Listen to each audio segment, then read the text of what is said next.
Hello student, welcome back to my channel. आज हम जानेंगे अधिकारी तंत्र किसे कहते हैं। जो मैक्स वेबर ने इस सिद्धांत का प्रतिपादन किया, इसको अंग्रेजी शब्द ब्यूरोक्रेसी के नाम से जाना जाता है। तो आइए जानते हैं कि अधिकारी तंत्र किसे कहते हैं। राजनीतिक समाजशास्त्र की विवेचना में वेबर का ध्यान आधुनिक राज्यों की उन विशेषताओं की ओर आकृष्ट हुआ जो पैतृक शासन तथा सामंतवादी शासन से उत्पन्न होने वाले दोषों से उत्पन्न हुई थी। आज संसार के अधिकांश राज्यों में वैधानिक सत्ता पर आधारित शासन देखने को मिलता है। इस दृष्टिकोण से वेबर ने सर्वप्रथम उन दशाओं को स्पष्ट किया जिनके अंतर्गत परंपरागत और चमत्कारी सत्ता के स्थान पर वैधानिक सत्ता तथा इसके लिए एक विशेष उपकरण के रूप में अधिकारी तंत्र को अधिक महत्व दिया जाने लगा। सर्वप्रथम परंपरागत तथा चमत्कारी सत्ता की प्रणाली में शासन से संबंधित अधिकांश अधिकारी वस्तु के रूप में मिलने वाले करों को अपने निजी संपत्ति समझने लगे थे। जब मुद्रा का प्रचलन अधिक हो गया, तब इस बात की आवश्यकता महसूस की जाने लगी कि एक विश्वसनीय और कार्यकुशल अधिकारी तंत्र को विकसित करके राज्य की आर्थिक स्थिति को सुदृढ़ बनाया जाए। इसके अतिरिक्त राज्य में आंतरिक शासन की स्थापना करने, सामाजिक सेवाओं को पूरा करने तथा प्रौद्योगिकी विकास करने के लिए यह आवश्यक हो गया कि शासन उन शक्तियों के माध्यम से चलाया जाए जो किसी विशेष व्यक्ति अथवा नेता के भक्त न होकर राज्य और कानून के प्रति अधिक वफादार हों। अधिकारी तंत्र वैधानिक सत्ता का एक विशेष उपकरण है, इसलिए वैधानिक सत्ता के वास्तविक रूप को समझने के लिए वेबर ने अधिकारी तंत्र की प्रकृति तथा इसके लक्षणों का विश्लेषण किया है। मैक्स वेबर ने अधिकारी तंत्र के 4 पक्ष बताए हैं। पहला है अधिकारी तंत्र के विकास के ऐतिहासिक कारण। दूसरा है अधिकारी तंत्र की कार्यप्रणाली में वैधानिक शासन का प्रभाव। तीसरा है पैतृक शासन की कार्यप्रणाली की तुलना में अधिकारी तंत्र की प्रकृति। चौथा है आधुनिक विश्व में अधिकारी तंत्र के महत्वपूर्ण लक्षण तथा परिणाम। सामान्य शब्दों में कहा जा सकता है कि अधिकारी तंत्र एक इस तरह का संस्थानात्मक संगठन है जिसका उद्देश्य बड़े पैमाने पर प्रशासनिक कार्यों को चलाने के लिए बहुत से व्यक्तियों के कार्य को तार्किक रूप से समन्वित करना होता है। इससे स्पष्ट होता है कि जो जहाँ कहीं भी कानूनों पर आधारित शासन व्यवस्था वैधानिक सत्ता पाई जाती है, वहाँ अधिकारी तंत्र का प्रशासनिक संगठन अनेक नियमों अथवा सिद्धांतों पर आधारित होता है। पहला है अधिकारी तंत्र के अंतर्गत सरकारी काम निरंतरता के आधार पर किया जाता है, जिसका तात्पर्य है कि प्रत्येक कार्य के पीछे कुछ विशेष उद्देश्य और नीतियाँ होती हैं जिनके पालन की अपेक्षा इस तंत्र से संबंधित प्रत्येक व्यक्ति से करने की आशा की जाती है। दूसरा है अधिकारी तंत्र के अंतर्गत प्रत्येक कार्य पूर्व निश्चित नियमों के अनुसार होता है, जिनमें 3 नियम अधिक महत्वपूर्ण हैं। सर्वप्रथम, कोई भी अधिकारी अथवा कर्मचारी अपने प्रत्येक कार्य को अवैयक्तिक रूप से ही कर सकता है। दूसरा है प्रत्येक कार्य को पूरा करने के लिए संबंधित अधिकारियों को कुछ विशेष अधिकारी सौंपे जाते हैं। तीसरा है किसी कार्य के लिए एक अधिकारी कुछ वैध साधनों का प्रयोग करके ही जनता को उसके लिए बाध्य कर सकता है। वह मनमाने रूप से अपने अधिकारों का उपयोग नहीं कर सकता। तीसरा है संपूर्ण अधिकारी तंत्र में प्रत्येक अधिकारी के दायित्व और अधिकार उसके विभाग की सत्ता का एक अंग मात्र होते हैं।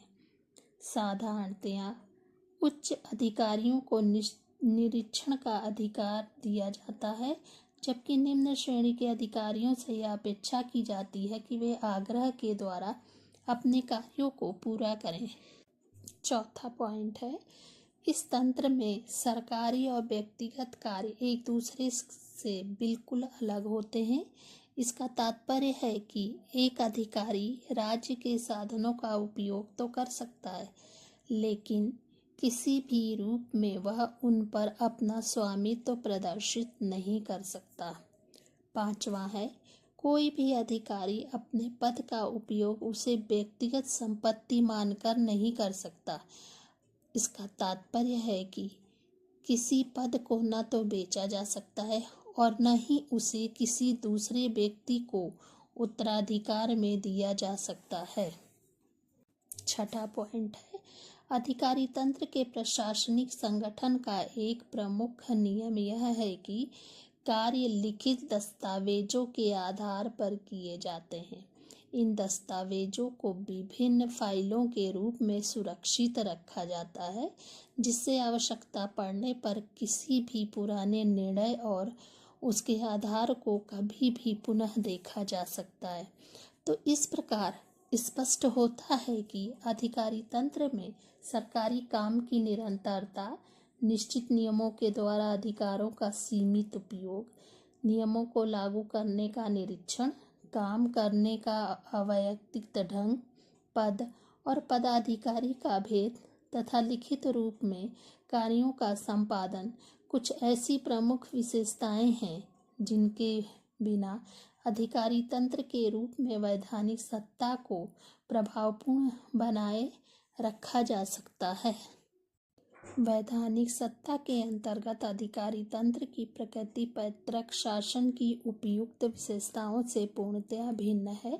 सर्वप्रथम, अधिकारी तंत्र अधिकारियों के पद और उनके कार्यों का संचालन एक प्रशासनिक संगठन से प्रभावित होता है, किसी व्यक्ति की इच्छा से नहीं। दूसरे, इनके अंतर्गत जहां अनेक लिखित नियमों को लागू करने पर जोर दिया जाता है, वहीं अधिकारियों की नियुक्ति भी कुछ विशेष नियमों के अंतर्गत होती है।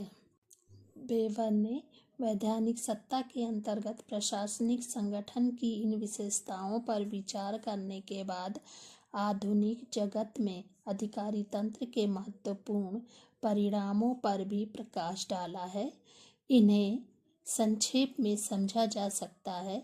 पहला है कि वेबर का कथन है कि अधिकारी तंत्र का संगठन दूसरे संगठनों की तुलना में उसी प्रकार श्रेष्ठ है जिस प्रकार मशीन से किया गया उत्पादन हाथ से किए गए उत्पादन से श्रेष्ठ होता है। उदाहरण के लिए, काम का नियमित रूप से होना, किसी तरह की अस्पष्टता न होना, काम लिखित रूप से और निरंतर होते रहना, कार्य संचालन में एक रूपता होना, व्यक्ति की अपेक्षा नियमों की प्रधानता होना और मतभेद की कम से कम संभावना रहना अधिकारी तंत्र के कुछ विशेष लाभ हैं। वेबर का कथन है कि वर्तमान न्यायाधीश सामान बेचने वाली ऐसी मशीन की तरह है जिसमें कीमत के समान मुकदमे के प्रमाण डाल दिए जाते हैं और वस्तु के समान निर्णय निकल कर सामने आ जाता है। इसका तात्पर्य है कि अधिकारी तंत्र में व्यक्ति यदि नियमों को जानता है तो वह किसी भी निर्णय को पहले से ही बतला सकता है।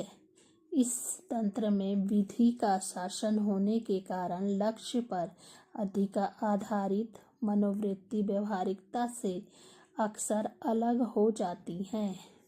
वास्तव में यह दशाएं अधिकारी तंत्र की तार्किकता और अवैयक्तिकता का परिणाम है। दूसरा है, आधुनिक अधिकारी तंत्र का दूसरा लक्षण प्रशासन के साधनों पर एकाधिकार की प्रवृत्ति है। वेबर ने मार्क्स की इस शब्दावली का उपयोग इसलिए किया कि वे यह स्पष्ट करना चाहते थे कि एकाधिकार की यह प्रक्रिया केवल आर्थिक क्षेत्र में ही नहीं पाई जाती है, बल्कि सरकार, सेना, राजनीतिक दल, विश्वविद्यालय और सभी बड़े बड़े संगठनों में एकाधिकार की प्रवृत्ति विद्यमान होती है। इसका तात्पर्य यह है कि वैधानिक सत्ता में जैसे जैसे किसी संगठन का आकार बढ़ता है, इसे चलाने वाले साधनों को स्वतंत्र व्यक्तियों के हाथों से छीनकर उनका अधिकार शासन करने वाले कुछ थोड़े से व्यक्तियों को सौंप दिए जाता है।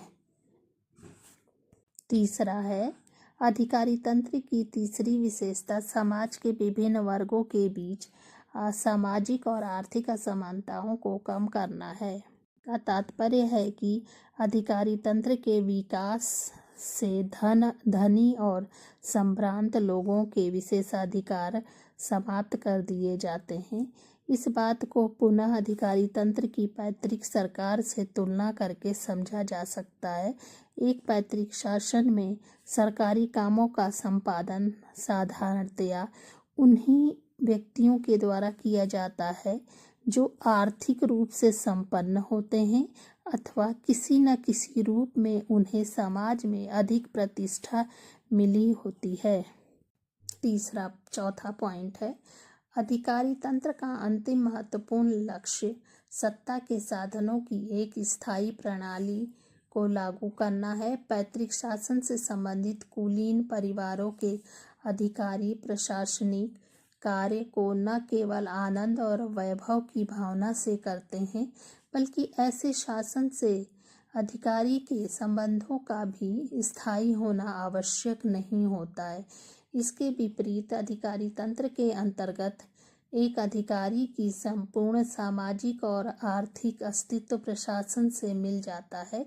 इसी कारण वह अन्य कर्मचारियों का जितना अधिक सहयोग प्राप्त कर लेता है, वह अपने कार्य में उतना ही सफल रहता है। उपयुक्त विवेचन से स्पष्ट होता है कि एक वैधानिक सत्ता को बनाए रखने के लिए वेबर अधिकारी तंत्र को प्रशासन की स्थायी और आवश्यक विशेषता मानते हैं। इस संपूर्ण विवेचना में वेबर के विचार उन अराजकतावादियों और समाजवादियों से भिन्न हैं जो यह मानते हैं कि एक आदर्श समाज में प्रशासन के लिए अधिकारी तंत्र अनावश्यक ही नहीं है, बल्कि न्यायपूर्ण सामाजिक व्यवस्था की स्थापना में बाधक भी है। वेबर ने दृढ़ता से यह विचार किया है कि समाज में यदि वैधानिक सत्ता को बनाए रखना आवश्यक है तो इसे अधिकारी तंत्र के द्वारा ही प्रभावपूर्ण बनाया जा सकता है। यदि कोई व्यवस्था अधिकारी तंत्र के बिना किसी तरह का सुधार लाने का वचन देती है तो ऐसी सुधार निश्चय ही अव्यावहारिक और शोषणकारी होगा।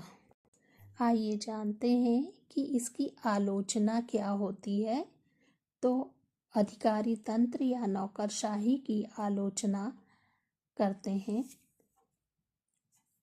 वास्तविकता यह है कि मैक्स वेबर उन प्रमुख विचारों में से एक हैं जिन्होंने अपने समय के प्रचलित सामाजिक दर्शन और चिंतन को एक नया मोड़ प्रदान किया। इस संबंध में रेमंड एरो ने लिखा है कि मैक्स वेबर संभवतः महानतम समाजशास्त्री हैं। बेनेडिक्ट्स कहते हैं कि वेबर ने समाजशास्त्र के यद्यपि किसी विशेष संप्रदाय को स्थापित नहीं किया, लेकिन उन्होंने समाजशास्त्र में सभी संप्रदायों और इसकी सभी शाखाओं को किसी न किसी रूप में अवश्य प्रभावित किया है। मैक्स वेबर के चिंतन में न केवल एक गहन अंतर्दृष्टि विद्यमान है, बल्कि समकालीन और ऐतिहासिक तथ्यों के आधार पर उन्होंने जो निष्कर्ष प्रस्तुत किए वे आज भी उतने ही उपयोगी हैं। अक्सर यह कहा जाता है कि मैक्स वेबर आजीवन कार्ल मार्क्स के भूत से द्वंद्व करते रहे हैं। इसी प्रयत्न में उन्होंने राजनीतिक पूंजीवाद को आधुनिक पूंजीवाद से पृथक करके मार्क्स के विचारों से असहमति व्यक्त की। धर्म के समाजशास्त्र की विवेचना द्वारा आर्थिक कारकों के निर्णायकवादी प्रभाव को अस्वीकार किया तथा राजनीतिक समाजशास्त्र के विभिन्न पक्षों को स्पष्ट करके सामाजिक संबंधों को अधिक व्यवस्थित रूप से समझने की आवश्यकता पर भी बल दिया है। मार्क्स से भिन्न वेबर के विचारों में न तो कोई उग्रता है और न ही उनके विचार किसी स्तर पर एकपक्षीय हैं। वेबर का संपूर्ण चिंतन उन ठोस तथ्यों पर आधारित रहा जिसे सरलता से अस्वीकार नहीं किया जा सकता है। धन्यवाद बच्चों।